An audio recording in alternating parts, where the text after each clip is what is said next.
भारत की आज़ादी की लड़ाई में कई ऐसे मोड़ आए जहां एक छोटे से कदम ने आने वाले बहुत बड़े तूफान की दिशा ही बदल दी। आज हम एक ऐसी ही रणनीतिक दांव की बात करेंगे, व्यक्तिगत सत्याग्रह। यह सिर्फ एक विरोध नहीं था, नहीं, ये असल में 1942 के भारत छोड़ो आंदोलन का एक सोचा समझा ड्रेस रिहर्सल था। तो चलिए समझते हैं कि यह अनोखा आंदोलन था क्या और इसकी रणनीति इतनी खास क्यों थी। आज की हमारी चर्चा में हम सबसे पहले उस दौर में चलेंगे जब पूरी दुनिया विश्व युद्ध में उलझी थी और भारत एक दुविधा में फंसा था। फिर हम गांधी जी की उस कमाल की स्ट्रेटजी को समझने की कोशिश करेंगे। इसके बाद देखेंगे कि यह आंदोलन देश में कैसे फैला और हाँ, बिहार ने इसमें क्या खास भूमिका निभाई। और आखिर में हम इसके नतीजों और उस विरासत पर नजर डालेंगे जिसने भारत छोड़ो आंदोलन की नींव रखी। सोचिए जरा, साल है 1940। पूरी दुनिया दूसरे विश्व युद्ध की आग में जल रही है और इसी माहौल में ब्रिटेन ने भारत से पूछे बिना ही एक तरफा ऐलान कर दिया कि भारत भी उनकी तरफ से युद्ध में शामिल है। बस इसी एक फैसले ने कांग्रेस और ब्रिटिश सरकार के बीच एक ऐसी दीवार खड़ी कर दी जिसे पार करना लगभग नामुमकिन हो गया था। और यहीं से उठता है सबसे दिलचस्प सवाल, ऐसे नाजुक वक्त में गांधी जी ने एक ऐसा आंदोलन क्यों शुरू किया जिसमें एक बार में सिर्फ एक ही इंसान प्रदर्शन कर रहा था। सुनने में थोड़ा अजीब लगता है ना, लेकिन यकीन मानिए इसके पीछे एक बहुत ही गहरी और सदी हुई सोच थी। तो दुविधा देखिए कितनी बड़ी थी। एक तरफ अगर कांग्रेस कोई बड़ा जन आंदोलन करती तो युद्ध में पहले से फंसी ब्रिटिश सरकार उसे कुचलने में जरा भी देर नहीं लगाती। वहीं दूसरी तरफ चुप बैठना भी नामुमकिन था, ये तो अपनी हार मानने जैसा होता। तो रास्ता क्या था? यहीं पर गांधी जी ने अपना दांव चला, व्यक्तिगत सत्याग्रह। मतलब विरोध भी होगा पर ऐसा कि सरकार को बड़े पैमाने पर दमन का बहाना ही न मिले। ये एक तरह का नैतिक दबाव था जो ताकत और सावधानी का बेहतरीन संतुलन था। तो चलिए अब जरा इस अनूठी रणनीति की गहराई में उतरते हैं, समझते हैं कि गांधी जी का ये मास्टर प्लान आखिर था क्या। तो ये व्यक्तिगत सत्याग्रह था क्या? देखिए, ये अहिंसक विरोध का एक बहुत ही अनुशासित तरीका था। इसमें गांधी जी खुद सत्याग्रही चुनते थे।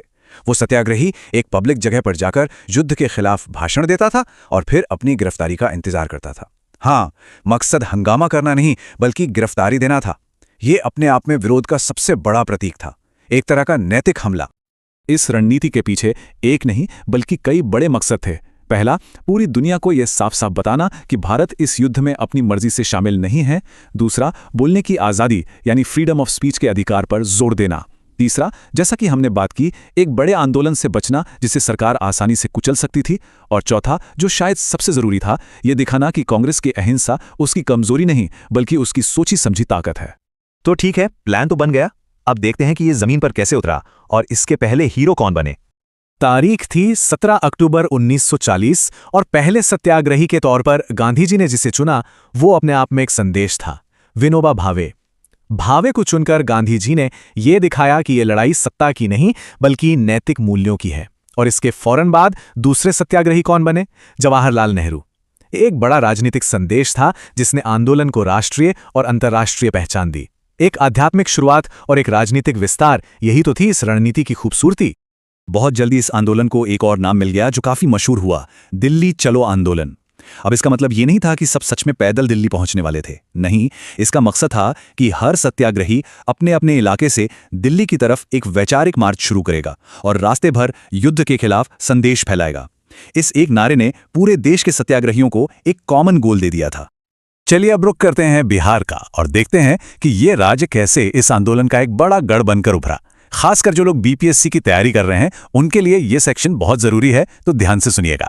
ये जो दस्तावेज है ये महज एक कागज का टुकड़ा नहीं, ये इस बात का सबूत है कि बिहार में इस आंदोलन की जड़ें कितनी गहरी थीं। ये हमें सीधे इतिहास के उन पन्नों में ले जाता है जहां उन नेताओं और उन घटनाओं का जिक्र है जिन्होंने बिहार को इस सत्याग्रह का एक मजबूत किला बना दिया था। तो बिहार में इसकी शुरुआत होती है 28 नवंबर 1940 को। श्री कृष्ण सिंह बिहार के पहले सत्याग्रही बने।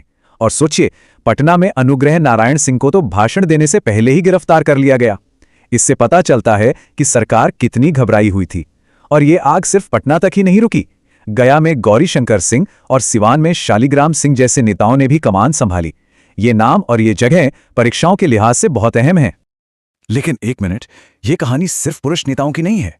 बिहार में जगत रानी देवी और जानकी देवी जैसी कई बहादुर महिलाओं ने भी इस आंदोलन में जोर शोर से हिस्सा लिया।